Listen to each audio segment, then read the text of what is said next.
Hello guys and welcome to the match review of Spain 4, Ukraine 0. It was a really good evening last night, honestly guys. The lineup was very good from Luis Enrique, the performance was even better, and it was stunning from Spain, it really was. Ukraine have been on really good form of late, but we absolutely suffocated them guys. It was a brilliant performance from Spain. It's a really big win. 3 big points that we mentioned, we just wanted those. I went for a narrow 2-1 win in my prediction, but Ansu Fati absolutely shone last night. Spain were ruthless and brilliant, and we got ourselves a really big victory. And in addition to that, guys, Germany, who were playing Switzerland, we spoke about before the game that, well, we hope they can maybe drop some points there, and they did. They got a 1-1 draw in Germany with only 2 points from their opening 2 fixtures. Ukraine have 3, Switzerland have 1, and Spain have 4. So the group is quite evenly balanced right now, but Spain in our next international break, we've got Switzerland at home, then we've got Ukraine away. If we win both of those, guys, we're going to be in a great and superb position to top this group, but lots to play for, but in my opinion, we've made a really good start. So let's start with those lineups then. It was actually quite a little bit different from what maybe I was predicting or what I wanted, but hey, Luis Enrique went for Navas at right back. That was maybe quite a big call. I thought he was brilliant on the night, probably a better call than Carvajal. Reguilón I thought was absolutely brilliant once again at left back. Whenever I watch him play, he looks like such a good talent. Really good at left back once more. Gaya I thought was good against Germany, but Reguilón probably topped it, but maybe that is because the team played better as a whole. Maybe Ukraine are easier opposition and whatnot. But in midfield, I thought it was a good midfield 3. We saw Thiago in that sort of like the similar role that he was in to Germany. He didn't go as deep as maybe we predicted because Rodri came in and played that Busquets role. And then you also had Merino on the pitch, who I thought deserved a start and got a start. And then up front, Dani Olmo actually got a start. I haven't really spoken about him in any of my videos. Adama Traore couldn't play. He had to be sent home yet again. So yet another international break. No Adama Traore. But on the right it was Dani Olmo. On the left it was Ansu Fati, which is what we were all waiting for. And well, he delivered. Doesn't he always deliver? And up front was Gerard Moreno, who I don't think I've had his best game. Maybe the Spain striker position is a little bit of an issue. But yeah, that was a Spain lineup. I thought it was a really good team, and it played brilliantly. For Ukraine, we can't really mention much. There are a few players who I maybe was expecting to see, like Junior Moraes wasn't there. I don't know what happened to him, but Marlos got the nod up front. He did essentially nothing all game, and yeah, I don't know. Maybe there are a few things wrong with the Ukraine lineup. I don't think they necessarily did anything wrong, but I think they got completely suffocated by Spain in the first half, and they probably weren't expecting such a rampant performance. Maybe they thought more of an even, slow game, but we just went ham for about 30-35 minutes there, and that killed the game. It was quite dull, quite sleepy after that, but honestly, that first 35 minutes, Spain were absolutely all over Ukraine, and they could never really get out. So let's go through some of that match action, and well, it's about the first minute of the game. It's the first time Ansu Fati gets the ball, his first touch, he just pokes it through the legs of someone, then he's running at the defenders, and it's just a switch of feet, he navigates onto that left foot brilliantly with a little Cruyff turn, and before he can even get it there, the defenders tripped him up. A penalty inside 1 minute, and that's exactly what we wanted. An icebreaker, absolutely perfect. Ramos, of course, steps up. He scores yet again. And how many goals did this guy get? We're at the Real Madrid ground as well, where they've been getting penalties so many times, and we got another one there for Spain last night. So Ramos converts from the spot as he always does. Probably wasn't his best actually, but it ends up in the net either way. Piatov got a hand to it, but Spain are 1-0 up. Fati already shining inside the first couple of minutes, and from then onwards it was really good. I was really impressed by the pressing we were putting in.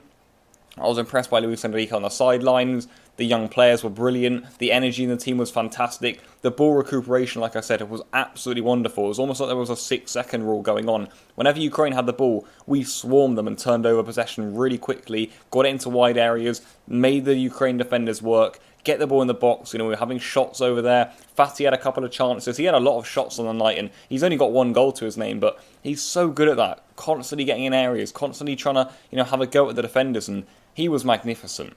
But it became 2-0 from yet again Sergio Ramos. He gets himself yet another goal. It's a corner, it comes out in the end to Dani Olmo, who clips it to the back post, and it's quite far out, but Ramos just leaps, he gets a looping header.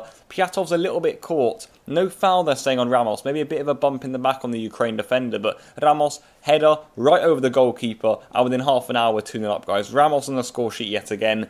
I mean, for outsiders it probably looks weird, but us Spain fans, I'm sure the Real Madrid fans as well, they know how often Ramos scores. It's not weird at all to see him on the score sheet. He scores a lot of goals, Ramos. It's very interesting, it's very odd, but it's just a case, and yeah, he gets himself his second of the night.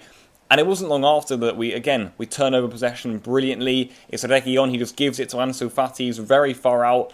But again, he gets what he deserves this time. Not past the post, instead it's off the inside of the post and in off of a brilliant dribble, a brilliant shot into the corner. Fati gets his deserved goal, and Spain are 3-0 up. And it's one of those spectacles again from Spain, really. Wonderful performance, wonderful night, really. And I was really, really impressed. I was. Just before this, Fati nearly scored a bicycle kick. That was blocked off the line.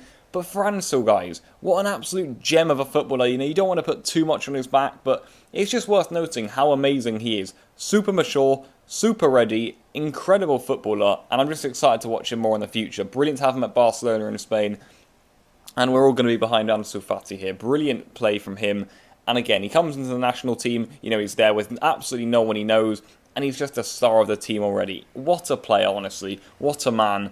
And he gets us 3-0 up here within about 35 minutes. The rest of that half was pretty dull though, guys. Nothing much happened. Second half went on. Spain had a few chances here and there. Ferran Torres came off the bench. Oscar came off the bench. Who else was it who came off the bench who I'm now forgetting quite stupidly? Was there another midfielder who came off the bench? But anyway, yeah. Spain were... Oh, Eric Garcia, of course, at centre-back. He came on as well for his national team debut. But Spain were in complete control. Second half was quite dull, to be fair. But, hey, we had our 3-0 lead. It was kind of like a pre-season fixture by this point. We know what we needed to do. We got that. We were just carrying ourselves through the rest of the game. And the fourth goal did arrive pretty late on. Probably a deserved goal by this point. Moreno had scored an offside goal by this point as well, guys, but it's Navas who whips in the crosses in towards Merino. The header's out and it just comes to Ferran Torres. He hits it right flush on the volley and a lovely finish into the corner. Really good from him, and he's deserved that goal. He was brilliant against Germany, and that's his first for the national team too. So everyone's racking up goals now. Ferran got himself a deserved goal. 4-0 Spain. Dominant, brilliant, stunning Spain. Very youthful as well, and I want to speak about some of those young players coming through because I did a video on it not long ago discussing the future of the national team, and you know, some of these guys were in that video, and it's great just to see them in the team now because, you know, we speak about them always and they never really get picked, or when they're picked they don't do so well, but they're a great group of young players and they're being picked and they're doing really, really well. They're proving how good they are, so the future is bright for Spain. It's all about just going through now and competing. I thought, again, we have to mention Ansu Fati's name. It was wonderful.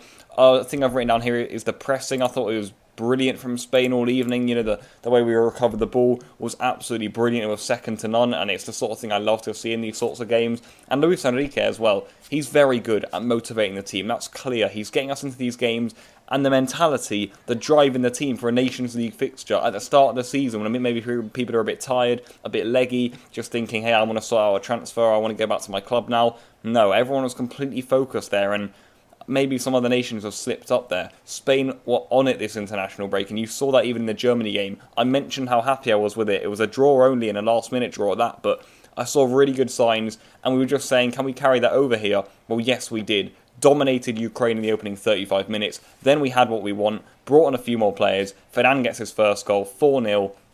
Wonderful Spain. Great stuff from Luis Enrique. Pressing was wonderful. Ansu Fati is a gem of a footballer. Again, we can't forget to mention Ramos getting on the score sheet so much, and how much youth is in the team right now is really good. The average age has come right down. The fitness levels have gone up.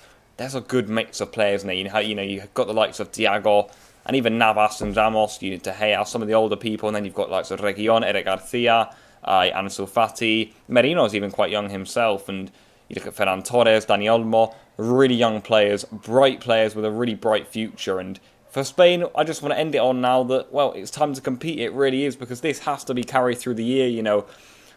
There's still a long way to go in the Nations League. That's, of course, the aim right now, to finish top of the group. A long, long way to go, believe me, but that next international break here, we're going to be there, guys, because we've got to win those next two games, in my opinion. They're going to be tough, very tough again, but you know what? We certainly can do it. That's absolutely for sure. If we play like this, we'll win both of them, and it's time to compete. Once we get to the Euros in the summer, I want us to be playing like this. I don't want us to all of a sudden go, oh my god, right, here we go, it's the Euros. Everyone start slowing things down, just play safe, because if we do that, we're going to draw games, we're going to lose games, we're going to slip out in games on penalties and stuff. So you need to go for the games, take them by the scruff of the neck. You know, last night was a risky type of performance. You saw, I think, Ukraine, when they had their first attack of the game, they were right in on the goal because of how high up we were on the pitch. Players were pressing, leaving spaces in behind them, and it's a risk and reward strategy. You know, we won the ball back a lot of times through doing that, but say Ukraine played through us, they had a great chance on goal. It's just that simple, guys. So, you know, I like the strategy we've been using. It's time to carry it through, though, and I'm hoping we have a good future, guys, because there is a lot to come from this national team, and last night was a really, really good performance. But that's where I'm going to end this video, guys. Please do drop a like if you enjoyed it. Let me know all your thoughts on this game in the comments down below. Any questions on Spain or anything, I'll be getting back to you guys in the comments. And until then, enjoy yourselves, and goodbye.